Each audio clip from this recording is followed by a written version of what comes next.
नमस्कार दर्शकों, स्वागत है आपका हमारे ऐसे न्यूज चैनल पर जिसकी प्राथमिकता है सच जो आप जानना चाहते हैं। आज हम फिर से एक ऐसे बहुत ही महत्वपूर्ण और गंभीर विषय पर चर्चा करेंगे जो हमारे समाज को सीधे तौर पर प्रभावित करता है।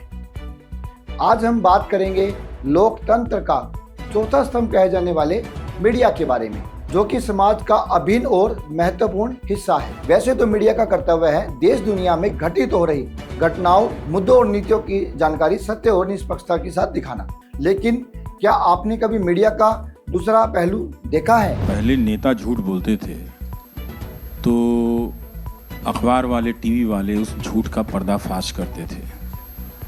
अब तो नेता के झूठ बोलने से पहले वही झूठ टीवी वाले बोल देते हैं।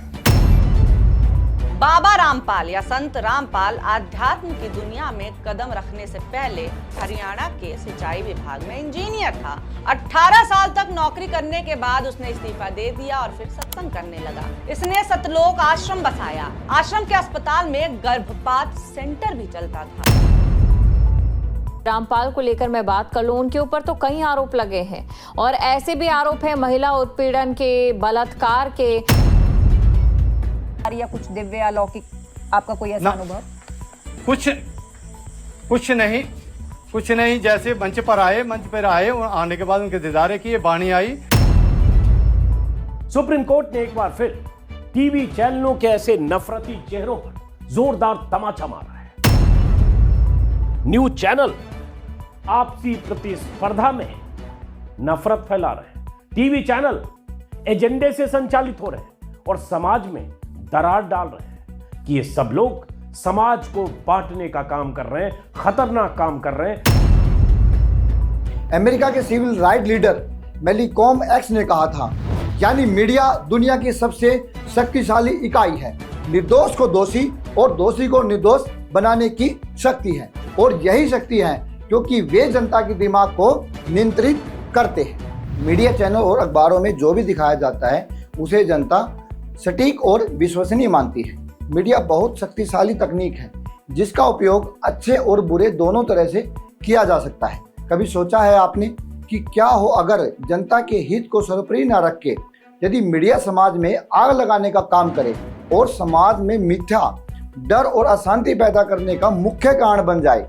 टीआरपी और पैसे के लालच में गलत सूचना और अफवाहें फैलाने लगे तो निष्पक्षता और सच्चाई को ही खतरे में डाल दे। दरअसल यह घटना उत्तर प्रदेश के हाथरस में शिव बाबा के नेतृत्व में आयोजित एक सत्संग के दौरान भगदड़ मचने पर लगभग 122 लोगों की दुखद मृत्यु हो गई और सैकड़ों लोग घायल हो गए।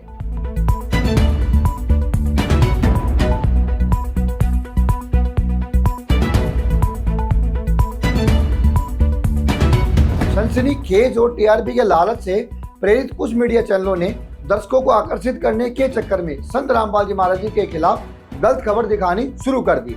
कुछ मीडिया चैनलों ने आरोप लगाया कि संत रामपाल जी महाराज भी धोखेबाज गुरुओं की ही श्रेणी में आते हैं। उन पर यौन उत्पीड़न, आश्रम में अवैध सामग्री रखने, बंधक बनाने और गर्भपात केंद्र चलाने जैसे झूठे आरोप लगाए। हालांकि सच्चाई यह है कि संत रामपाल जी महाराज जी पर दुराचार या बलात्कार का आज तक कोई भी मामला दर्ज ही नहीं हुआ, और बाकी आरोप जिसमें जमीनी विवाद, हत्या 302 का मुकदमा, रोड जाम, सरकारी काम में बाधा पहुंचाना का मुकदमा जो मीडिया द्वारा अब संत रामपाल जी महाराज जी पर लगाए गए हैं, उन सभी निराधार आरोपों को पहले ही अदालत द्वारा खारिज करके उन्हें निर्दोष साबित कर दिया गया था।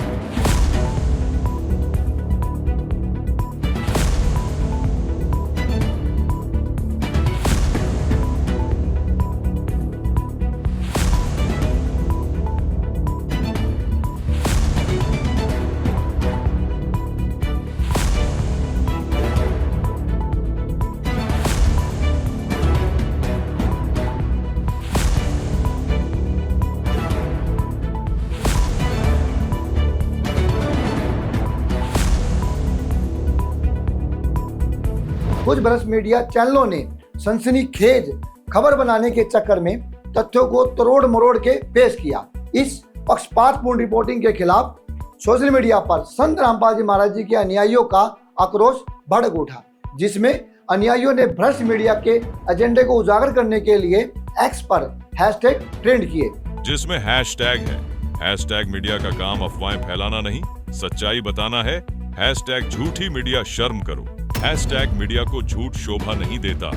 हैशटैग भारतीय मीडिया की गिरती गरिमा। हैशटैग संत रामपाल जी से माफी मांगो। इन हैशटैग पर लाखों ट्वीट्स हुए हैं।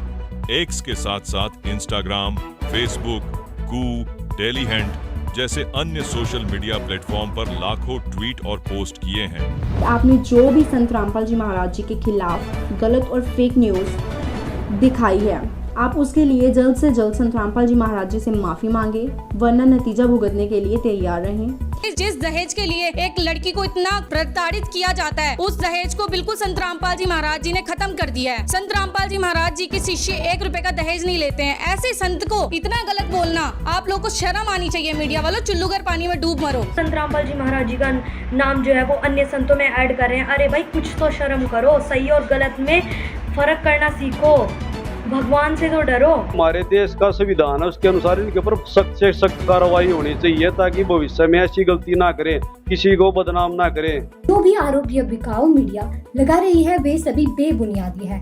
भ्रष्ट मीडिया इसके लिए माफी मांगे। From next time onward please don't do this kind of things. झूठी खबरों को फैलाना बंद करो, क्योंकि अब हम चुप रहने वाले नहीं हैं। जवाब देना हमें भी अच्छे से। अब जो है ना, हम लोग भी जागरूक हैं और जनता भी जागरूक है। अब इन्हें सार्वजनिक तौर पे माफी मांगनी पड़ेगी, सार्वजनिक तौर पे, नहीं तो फिर हम कानूनी कार्यवाही करेंगे। तो मीडिया को अपनी दिखाई गई झूठी खबरों पर शर्म आनी चाहिए। आप जल्द से जल्द संत रामपाल जी महाराज और उनके अनुयायियों से माफी मांगे, वरना आप कानूनी कार्रवाई के लिए तैयार हैं। मीडिया वालों को जो बात दिखानी चाहिए वो तथ्यों के आधार पर दिखानी चाहिए।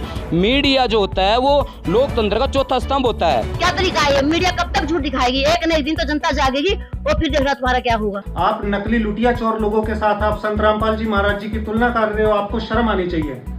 देखो जी, इस टाइम के बारे में सोचे तो हमारे देश का दुर्भाग्य है कि जैसे न्यूज़ नेशन है, आज तक है, आर भारत है, ये सारे जो बड़े चैनल हैं, इंटरनेशनल चैनल, सारे झूठे मक्कार इकट्ठे हो गए सारे के सारे।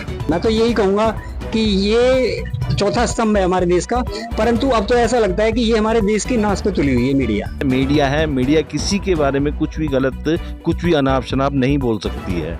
आप पर्सनल अटैक किसी के नहीं कर सकते हैं। सबके अपने अपने फंडामेंटल्स राइट हैं। किसी के राइट्स के बारे में वो कोई भी गलत अगर बोलता है, उसके ऊपर कोई भी मानहानि का दावा कर सकता है। जब वो सिद्ध ही नहीं हुआ, वो उसको कैसे एक्सप्लेन कर सकते हैं? किसी की लाइन में गलत में कैसा खड़ा कर सकते हैं? ये किसी भी चैनल को अधिकार नहीं है किसी के ऊपर पर्सनल अटैक करने का। इंडियन मीडिया में बहुत सारे संतों के ऊपर विभिन्न आरोप लगाए जा रहे हैं, तो सर आपका उसके बारे में क्या विचार है? संत रामपाल जी तो बहुत अच्छे संत हैं और मीडिया को माफ़ी मांगनी चाहिए और मीडिया को मीडिया ट्रायल नहीं करना चाहिए, तथ्यों के आधार पे बात करें। I don't know how this media is doing their job. ये जो संत रामपाल जी महाराज जी के खिलाफ ये झूठी अफवाहें फैलाई हैं और ये झूठे एलिगेशंस लगाए हैं, एटलीस्ट इतना तो इन्वेस्टिगेशन कर ही लेते कि वो जितने भी केसेस थे संत रामपाल जी महाराज उनमें से ऑलरेडी बरी हो चुके हैं। इतनी तो मेहनत कर ही लेते। अपने टीआरपी बढ़ाने के लिए आप इतनी हद तक गिर चुके हैं कि किसी के भी आप छवि बिगाड़ रहे हैं। ये जितने भी न्यूज़ चैनल है, जितने भी न्यूज़ चैनलों ने अपने चैनल्स पे संत रामपाल जी महाराज जी के खिलाफ झूठी अफवाहें दिखाई हैं, उन सभी चैनल्स को संत रामपाल जी महाराज जी से माफ़ी मांगनी पड़ेगी, नहीं तो आपके खिलाफ कानूनी कार्रवाई की जाएगी। संत रामपाल जी महाराज जी के अनुयायियों के साथ साथ सामाजिक लोगों का कहना है कि संत रामपाल जी महाराज एक समाज सुधारक संत हैं और सभी धर्मगुरुओं से अलग हैं। सामाजिक कल्याण और निस्वार्थ सेवा के असीम योगदान ने समाज में एक अमिट छाप छोड़ी है, जिन्होंने लाखों लोगों को नशे की लत से मुक्त करने, लाखों दहेज मुक्त विवाह कराने और गरीब असहाय व्यक्तियों को सहायता प्रदान करके समाज की दशा और दिशा बदल दी।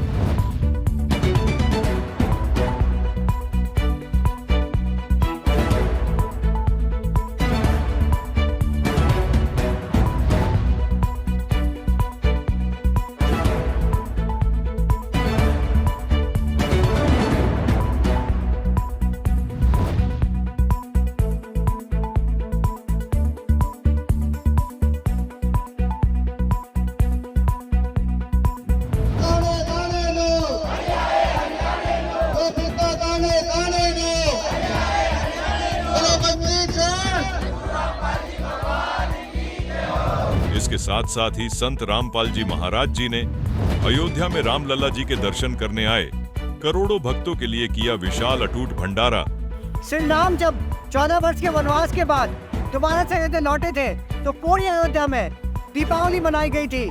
जब से श्री राम मंदिर की प्राण प्रतिष्ठा हुई है उसके बाद से लगातार पूरी अयोध्या जगमगा रही है। आप देख सकते हैं किस प्रकार से जो है यहाँ पे पूरी अयोध्या को सजाया गया है। यहाँ पे कैसी रंग बिरंगी लाइट लगाई गई है, इस तरह से पेड़ पौधों को भी लाइट से सजाया गया है। और हम देख रहे हैं प्रतिदिन लाखों लोग श्री राम दर्शन के लिए अयोध्या आ रहे हैं। वो सबके खाने पीने की व्यवस्था संत रामपाल जी महाराज के सानिध्य में चल रही है।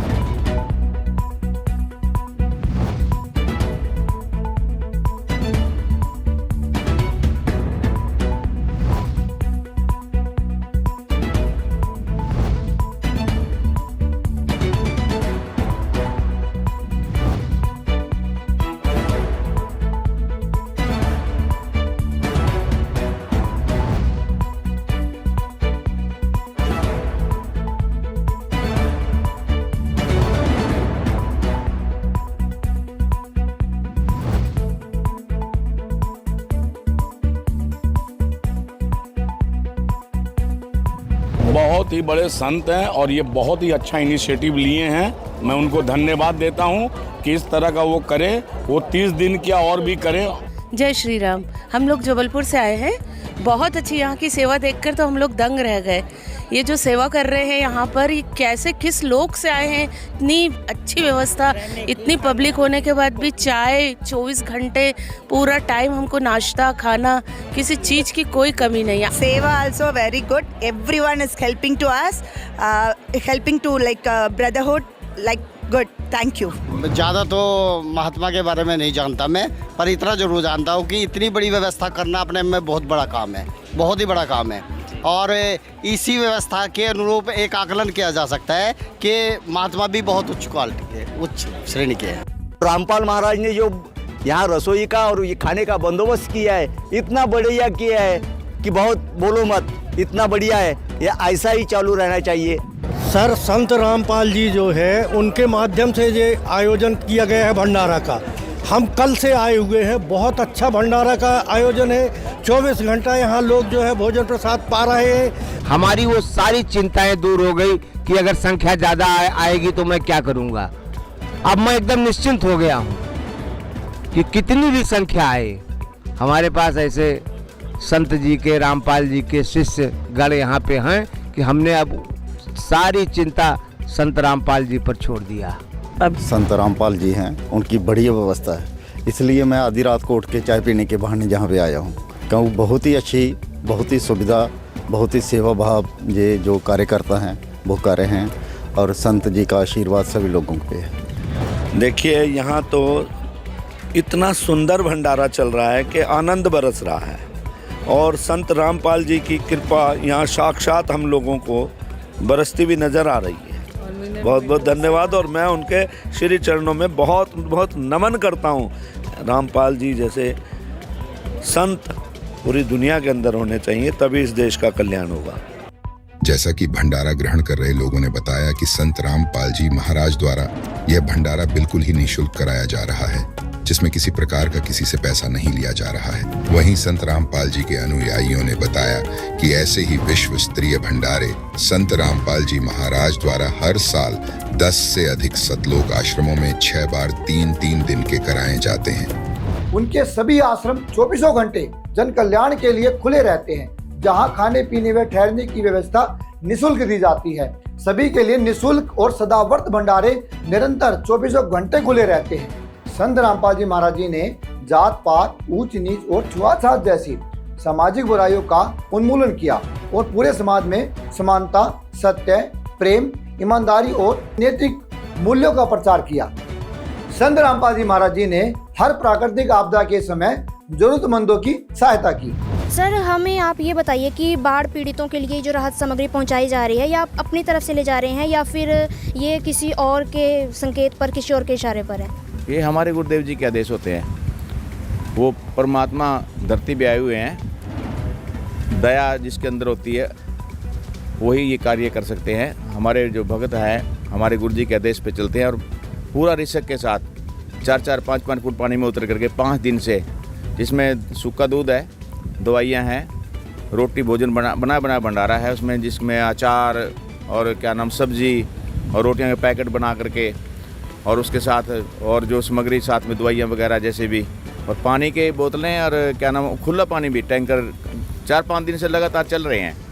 भगत पूरा रिस्क उठा करके गलगल तक पानी आ जाता है, तभी अंदर जा करके वो सबको भंडारा भोजन दे रहे हैं। और अब गुरु जी के आदेश ये हुए थे 2-3 दिन से कि पशुओं को भी चारा देना है। अब पशुओं में जैसे कि गौशालाएं होती हैं उसमें तो हमने पचाया ही है, लेकिन जो सड़कों पे घूम रहे हैं पशु, चारा तो कहीं है नहीं है, वो भूख से मर रहे हैं, तड़फ रहे हैं, और फिर उसके वो पॉलीथीन खा जाते हैं, जिससे वो पॉलीथीन अंदर जा कर के जाम हो जाती है, वो मर भी जाते हैं। तो उस उद्देश्य से हमारे गुरुदेव जी ने आदेश किए हैं कि पशुओं को भी चारा दो।